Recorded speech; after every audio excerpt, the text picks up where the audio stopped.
Hoje eu me considero avançada no inglês, mas não foi sempre assim não. Aqui no vídeo eu quero falar um pouquinho sobre a minha trajetória e como foi sair de um ponto onde eu não sabia quase nada até agora.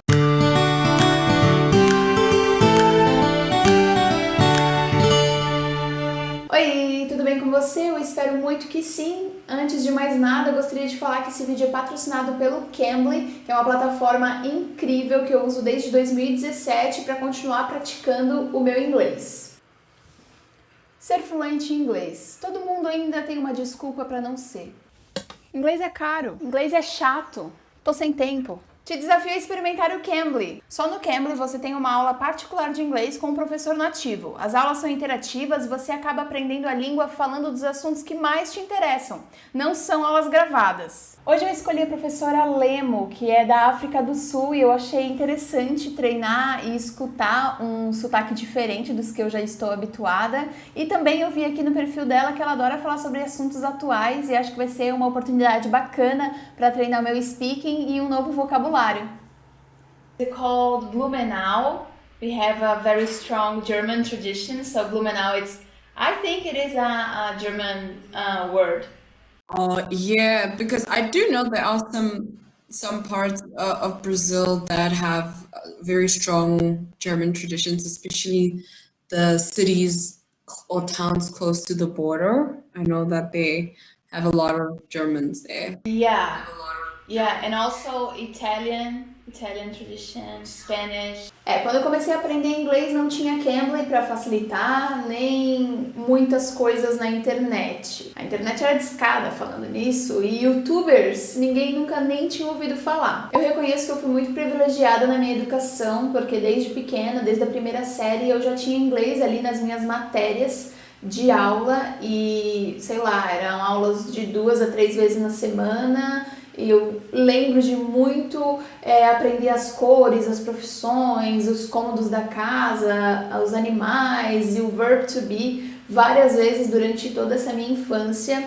Eu lembro de sempre ter post-it pela casa, cartõezinhos, coisinhas assim, lembrando do que era cada uma daquelas palavras, das coisas que eu estava aprendendo durante a minha aula de inglês na escola. Voltava da escola, almoçava alguma coisa e assistia ou desenhos ou vídeo na MTV. Eu lembro de já gostar de muitas músicas americanas nessa época e de vez em quando dava para adicionar ali, colocar a legenda nos canais, então eu ia ouvindo e ia lendo conforme eu entendia, e eu tenho certeza que a música me ajudou bastante. Sabe assim, quando a gente ouve alguma coisa pela primeira vez, principalmente um idioma, ele soa como um barulho ou como e sílabas e sons que, no primeiro momento, parecem ser estranhos, né? Isso aconteceu comigo quando eu fui para a Alemanha no passado, por exemplo.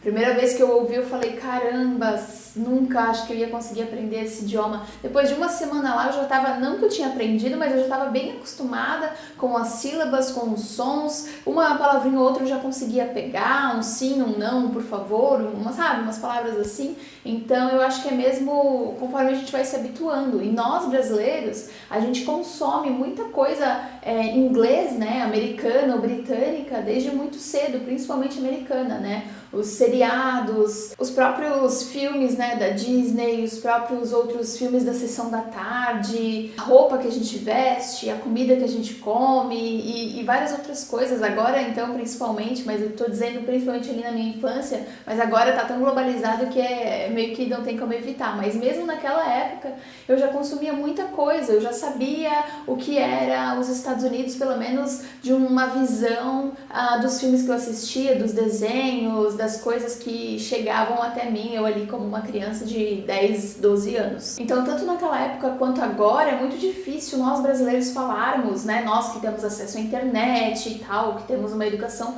é muito difícil a gente falar que não sabe nada de inglês, porque alguma coisa a gente sempre vai saber, seja algumas palavras-chave, as cores, um pouquinho do verb to be, as profissões, outras coisas, como eu falei no começo do vídeo. A gente sempre sabe alguma coisa porque a gente está exposta ao inglês em vários sentidos no nosso dia a dia. não só lá na minha época, né, como eu falei, mas também agora. Mas voltando à minha história, mesmo tendo o inglês ali na sala de aula 2, 3 vezes na semana, e mesmo tendo todo esse acesso ao inglês no meu dia a dia, nos joguinhos da internet e tal, eu sentia que, principalmente na escola, a matéria voltava sempre pro verb to be. Sempre parecia que eu tava, né, eu ia passando de série ano após ano, mas parecia que no inglês era sempre voltando aquela coisa que eu já revi e tal. Muito bom, porque eu memorizei bastante coisa, só que ao mesmo tempo eu me sentia meio estagnada. E aí eu tinha uma amiga minha, que eu tenho até hoje, a Ana. Ela sempre fez cursinho não só na escola, como a gente estudava juntas na escola particular, mas também ela fazia aquele curso de inglês nas escolas de inglês. E tinha uma escola bem famosa na época que era justamente para crianças, então acho que 2 vezes na semana ela ia mais nesse curso de inglês. Porque ela sempre foi também uma super motivadora pra mim e pra ela mesma de a gente precisa aprender inglês, Michelle, a gente precisa saber cantar as músicas da Avril Lavigne, da Britney Spears. Então eu lembro muito dela indo no curso, me ensinando as músicas que ela aprendia no curso, me ensinando uma matéria ou outra, coisas novas que ela aprendia. Eu acho isso muito legal, isso também me ajudou muito durante aí a minha evolução no inglês. E aí, conforme eu fui ficando adolescente, eu fui assistindo mais e mais séries e filmes com a legenda em inglês. Confesso que quando eu era pequena ali, até um pré-adolescente, eu tinha bastante preguiça mesmo de ficar lendo a legenda, mas depois de um tempo a gente já tá com a leitura mais treinada, então fica mais fácil de ficar lendo mesmo que em português e ouvindo o áudio em inglês. Então eu assistia muita coisa legendada. Ouvia muitas músicas e procurava a letra delas lá no Vagalume, quem é dessa época e lembra, procurava tudo, então lia em inglês, depois lia a tradução e estava sempre nessa busca de tentar cantar as minhas músicas preferidas. Lá pelos meus 18 anos eu lembro que eu namorava um cara que ele sabia muito de inglês, ele era tipo assim, fluente no idioma, ele me contava como de vez em quando ele sonhava em inglês, como ele falava com ele mesmo em inglês e como ele falava que isso era importante para ele continuar mantendo o inglês no dia a dia. Eu olhava e pensava, caramba, eu quero aprender inglês assim também, deve ser sensacional você sonhar em inglês. E aí foi então que eu comecei a pesquisar muito mais e eu meio que entendi que eu ali aos 18 anos, cursando uma faculdade, um diferencial muito grande para mim e algo que ia me ajudar muito profissionalmente, ainda não tinha ideia de ter o canal nem nada, seria saber o inglês. E aí eu lembro de ter visto os primeiros vídeos da Cíntia Sabino aqui no YouTube, da Cíntia Disse, da Karina Fragoso e de tantos outros youtubers que eu gosto até hoje de acompanhar. E eu lembro como eu usava a minha hora do almoço no trabalho para ficar assistindo esses vídeos e fazendo anotações, pesquisava em sites mesmo que ensinavam inglês, em blogs, artigos, tentava ler um livro ou outro que eu pegava na biblioteca da faculdade também em inglês, e assim eu fui estudando ali a partir dos 18 anos meio que sozinha. Um pouco antes de eu ir para os Estados Unidos, né, eu fui com 20 anos, eu fiz acho que um semestre quase de curso de inglês da minha faculdade, eles tinham um curso de inglês todos os sábados, acho que era das 9 ao meio-dia, e de vez em quando eu ia com ressaca, ou então eu ia morrendo de sono, ia super cansada porque eu tinha aquela rotina de acordar cedo, ir pra academia, depois trabalhar até as 6 da tarde, depois ir pra faculdade, chegar em casa meia-noite. Não sei como eu fazia isso, tipo, eu chegava em casa meia-noite e saía pra ir pra academia às 5 da manhã. Mas aí, no sábado, eu só queria dormir, né? Mas não, tinha que ir pro curso de inglês. Então, eu lembro desse curso de inglês, foi também muito interessante. A professora falava que eu tinha jeito, que eu levava jeito para as coisas, que eu entendia muito bem e tal, mas eu sempre lembro também de estar muito cansada para fazer ele, sabe? Eu meio que me obrigava a ir, não era uma coisa tão prazerosa para mim. E aí, né, então em 2014 eu embarquei pro meu primeiro intercâmbio e lá eu descobri que eu sabia menos inglês do que eu achava que sabia, rindo de nervoso total. E foi muito loucura, porque além de ser a minha primeira viagem internacional, onde pela primeira vez eu ficaria ali frente a frente a uma situação real, que eu tivesse que falar inglês, né, porque até então, era com a professora, ela até podia me forçar um pouquinho ali a falar o inglês durante aquele assunto da aula, mas se eu esqueci alguma palavra, ou depois de 10 minutos a gente já voltava a falar português. Ali não, era a minha primeira viagem internacional e era a primeira vez que eu tinha que ter esse frente a frente com o inglês na vida real, falando com uma pessoa que não tem o português, que só vai falar o inglês, e aí? Então eu lembro muito de usar mímica, Google Tradutor e realmente falar ali, na hora do nervosismo, quando você quer sair de uma situação, resolver alguma coisa, as palavras saem, você se faz entender e é isso que importava. Eu tava bem. Porque naquela época, fazer o au pair não precisava ter ali um nível intermediário, superior, assim, sabe? Você podia falar o básico, só tinha que passar na provinha ali e pronto. E eu passei na provinha e vamos lá, né? Au pair. E aí, quando eu cheguei na minha família americana lá no Colorado, eu lembro de eu chegar no portão, né, desembarcar no aeroporto de Denver e eles virem com um cartaz Welcome Michelle e feito pelas crianças e tal. E aí eu pensei, bom, para não transparecer que eu tô nervosíssima aqui, eu vou sorrir a beça e hi, how are you? I'm fine. Basicamente as únicas coisas que eu tava disposta e preparada para falar. E aí, durante essa situação, colocando mala dentro do carro e eu pensando, caramba, o que eu vim fazer aqui? Essa vai ser minha nova casa durante pelo menos o próximo ano e tal. Tem tudo mais dessas histórias de au pair nos meus vídeos aqui no canal. Eu lembro que o meu host there olhou para mim e perguntou se eu tava com fome. E eu só respondi, yes.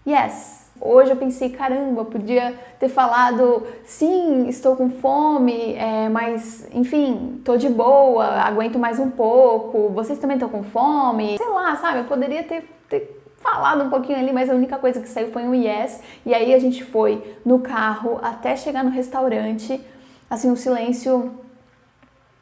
E aí eu lembro deles puxarem bastante assunto, e eu lembro também de ter comentado um pedido para eles, por favor, me corrigirem em todo o erro que eu fizesse. Então eu usava um pouco do Google Tradutor, um pouco de mímica, um pouco do meu inglês, e eles iam me ajudando e me corrigindo. Então isso foi sensacional. Ter esse contato direto com o nativo ajuda muito na evolução do inglês. E o segredo é meio que isso, sabe? Você vai aprender inglês falando. É que nem, sei lá, aprender alguma coisa nova no seu emprego, aprender alguma habilidade nova, a pintar, a editar um vídeo. Você vai ficando boa naquilo quanto mais você faz aquilo. Então, quanto mais você pratica, quanto mais você fala o inglês, melhor você vai ficando.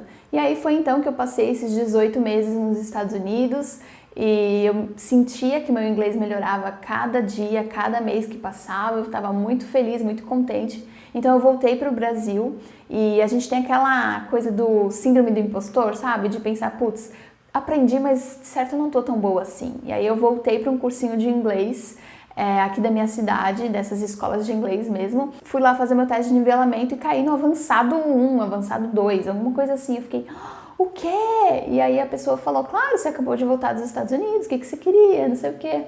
Eu fiquei chocada, fiquei super orgulhosa de mim. Aí fiz um tempo desse curso, mas era muito perceptível, assim, que por mais aquela galera que estava comigo cursando, né, na mesma turma e tal, soubesse muito de gramática, fosse super inteligente também, eu estava muito mais à vontade para conversar. Então eu era basicamente a única pessoa que falava dentro da turma, sabe, ali, porque muitos não tinham tido esse contato com os nativos, só com os professores. Então, gírias, formas de falar, deixar a conversa mais fluida, quando eu ia responder alguma coisa, engatar uma frase na outra, coisas que a gente realmente só aprende falando, eu manjava muito bem. E aí a galera falava, eu não quero ficar aqui para fazer essa atividade com a Michelle de conversação, ela vai falar muito mais que eu, ela fala muito melhor que eu. Eu falava, não, gente, estamos aqui todo mundo aprendendo, mas eu ali dentro daquele ambiente de sala de aula, vi como foi perceptível essa minha melhora por ter falado e ter convivido com nativos por tanto tempo. E não é porque agora eu tô avançada no idioma que eu me considero fluente, sabe? Tem ainda vários vocabulários em tópicos específicos, política, meio ambiente, enfim,